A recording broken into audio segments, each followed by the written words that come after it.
when you get somebody to shift, get a publisher or a broadcaster or any kind of media company to shift their mindset from the old way we're a media company to now we're a data company. What does it take? Let's say somebody, let's say they're not totally against it, they're on the fence. What does it take to shift their thinking? Is it economics? Is it an identity piece? This has actually been one of the key learnings I've been able to take from talking to some of my advisors who come from the media industry. Because when we first started this, I was a little surprised how much like just talking about straight revenue didn't always resonate, right? That I would talk about, look, there's money to be made and it's revenue that, is independent today of your existing subscriber businesses or your ad businesses or however else, you monetize licensing, whatever that looks like. This is potentially like an entirely new business line that you could open up that is going to ensure that if you start to lose some of these other aspects as referral traffic drops or subscriber interest drops, that can potentially replace some of that.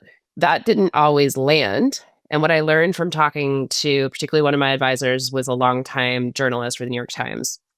And she talked about how so many people in media didn't get into media because they care that much about revenue, right? Like they do at the end of the day, like you have to make money to survive, but the media is not a business you go in to get rich for the most part. So like most people there have some kind of emotional connection to it, and they can be kind of prickly about sort of implying that it is just about bottom line numbers. AP is a nonprofit at the end of the day. And The Atlantic is a B Corp that is owned by Emerson Collective, which is Laurene Powell Jobs's kind of broader entity, and thinking about things from a more mission driven perspective and all of that. So I guess I don't think Atlantic's officially a B Corp, but they kind of operate like one. They think about themselves with holding the values of journalism.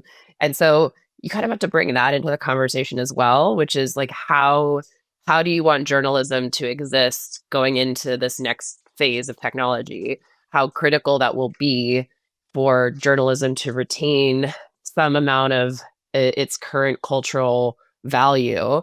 Like, if they don't participate, if the traditional media kind of cedes its position, we're going to be in a world where it's sort of synthetic slop. I think that actually speaks much more to where they're thinking about the future, even more so than just like strict dollars and cents. And it doesn't always feel logical as someone who comes from a very dollar and cents mindset.